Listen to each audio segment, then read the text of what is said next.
Olá, pessoal! Eu acabei de postar uma mensagem nova lá no site e eu vou deixar aqui embaixo o link para quem quiser ler.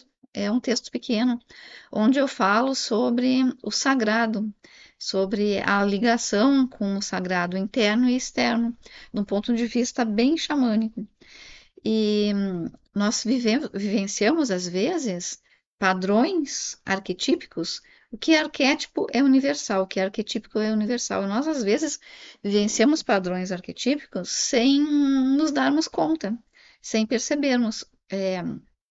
Um exemplo que eu vou citar é no caso, eu estou lembrando agora de pessoas que eu atendo em análise e que sonham com lobos. E às vezes, como tem pessoas tão feridas, tem seres, tem indivíduos, tem sujeitos do inconsciente tão feridos que acabam alimentando uma fera interior. Por exemplo, o lobo. Na questão do sagrado, por que que eu estou trazendo a questão do texto aqui? Para conectar o texto com o que eu vou falar agora. Quando nós perdemos o contato com o sagrado interno, nós acabamos, às vezes, levantando barreiras de forma inconsciente. A pessoa não sente. E essas barreiras são levantadas como forma de proteger aquela ferida que pode voltar a sangrar. Então, eu já tenho uma ferida. A pessoa tem ali um trauma, tá? Então, eu vou falar assim: eu tenho uma ferida, eu tenho um trauma, eu não tenho consciência disso. O que acontece? Inconscientemente, eu levanto defesas. Essas defesas servem para que aquelas feridas, aquelas mágoas, elas não venham a sangrar de novo, que os acontecimentos não venham a tocar essas feridas de novo, para que elas não venham a sangrar novamente. Então, com essas defesas, nós acabamos levantando essas barreiras, só que isso nos distancia, então, de nós mesmos, de uma parte de nós mesmos que precisa ser curada. E muitas vezes, e aqui eu estou lembrando de algumas pessoas e de alguns casos, onde a pessoa ela já chega com tanta mágoa, com tanta ferida, com tanto sofrimento interno, que ela acaba alimentando uma fera interior. E aqui são os lobos, por exemplo.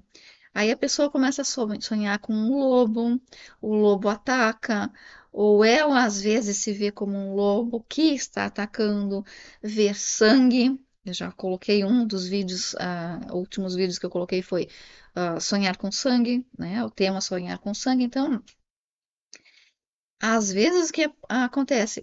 A pessoa, para se sentir bem, também como forma de defesa, ela ataca. E aí, no atacar, ela se sente poderosa, ela se conecta com o poder. Só que é uma conexão com o poder de uma forma destrutiva e que acaba impedindo a pessoa de curar essas feridas, de ir lá no fundo, no nível onde elas estão, que é lá no inconsciente, e curar essas feridas. Então, embora, olha o paradoxo, embora a pessoa ela esteja trabalhando de forma inconsciente, mas operando psiquicamente de uma forma que ela se sinta poderosa, então a situação chegou, uma pessoa chegou e eu ataco para me defender. E se atacar para me defender, eu estou, toda vez que eu faço isso, o que que eu estou tentando fazer? Impedir o sofrimento, mas ao mesmo tempo isso impede que eu me conecte com a dor. E com essa falta de conexão com a dor, eu também impeço o processo de cura, o processo de conscientização, o processo de elaboração. E aí eu estava lembrando desses alguns sonhos que alguns sonhadores e algumas sonhadoras colocam, e lembrando do lobo, o lobo ele aparece como um professor dentro dos ensinamentos antigos. O lobo como o grande professor que está em conexão com a lua como um simbólico do psíquico inconsciente coletivo da Terra.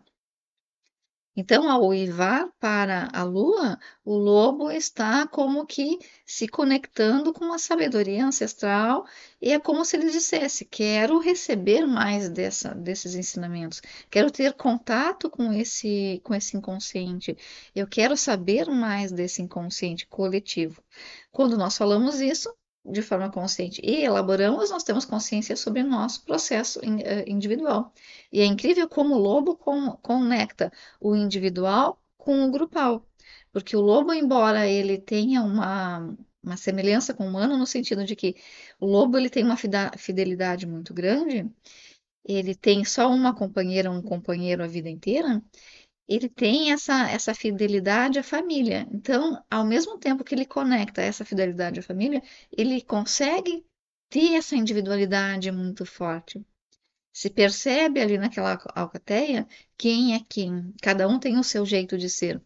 Então ele poderia nos trazer essa sabedoria, a sabedoria de eu manter a minha individualidade em meio ao coletivo. Mas o que acontece? Quanto mais nós vivemos no piloto automático, por exemplo, nessa forma de agir que eu citei antes, onde a pessoa, para se defender, para não ser magoada de novo, ela levanta defesas, e a forma com que ela tem de ligação com o poder é uma forma negativa. Por exemplo, vou atacar para não ser atacada, vou atacar antes de me sentir atacada. Isso acontece quando tem mágoas profundas. Quando essa mágoa foi curada, quando esses traumas foram curados, quando essas feridas elas deixaram de sangrar, a pessoa consegue colocar limites de uma forma harmônica. Ela consegue colocar limites e eh, impor respeito sem agredir, sem ser agressiva. Por exemplo, o lobo, ele aparece como no mito do deus Ares, que é o deus da guerra. Muitas vezes, algumas imagens arquetípicas colocam o deus Ares, o deus da guerra, indo para a guerra com um lobo sanguinário ali do lado. Então, o lobo ele está muito relacionado aos sonhos de pessoas que chegam com essas mágoas, que chegam com essas feridas. Mas o lobo ele também é o lobo de Apolo, é o lobo do deus Sol. Quer dizer, a claridade, usar a sabedoria para trazer a claridade para a consciência, para trazer mais consciência. É, eu estou trazendo isso e colocando esses opostos para ficar claro para vocês como isso funciona, às vezes, para nós, de forma muito inconsciente. Às vezes a pessoa está vivenciando todo o desenrolar dessa história do Deus Ares, por exemplo, sem perceber. E aí está, por exemplo, num relacionamento onde ela ataca o companheiro, ataca a companheira como forma de defesa. E aí nós vemos todo o desenrolar do mito, por exemplo, e vemos onde o mito vai parar, veja, ver o que acontece com esse personagem. E a mesma coisa a gente vê, por exemplo, no lado positivo, na forma positiva de lidar com isso, que é esse lobo que traz a sabedoria ao invés de trazer a guerra, ao invés de trazer o ataque como forma de se defender, o que é um engano, porque ao atacar para me defender, eu estou impedindo de entrar em contato e de elaborar tudo isso. Então, isso vai ficar como uma bola de neve, vamos falar assim, trazendo cada vez mais esse modus operandi, essa forma de agir. E, e aí nós temos o que a gente chama de a tendência à repetição. Né? Por que que as pessoas dizem assim, ah, fulano é muito óbvio, eu já sei como ele vai agir. Fulano é muito óbvio, eu já sei como vai agir. Porque nós tendemos à repetição.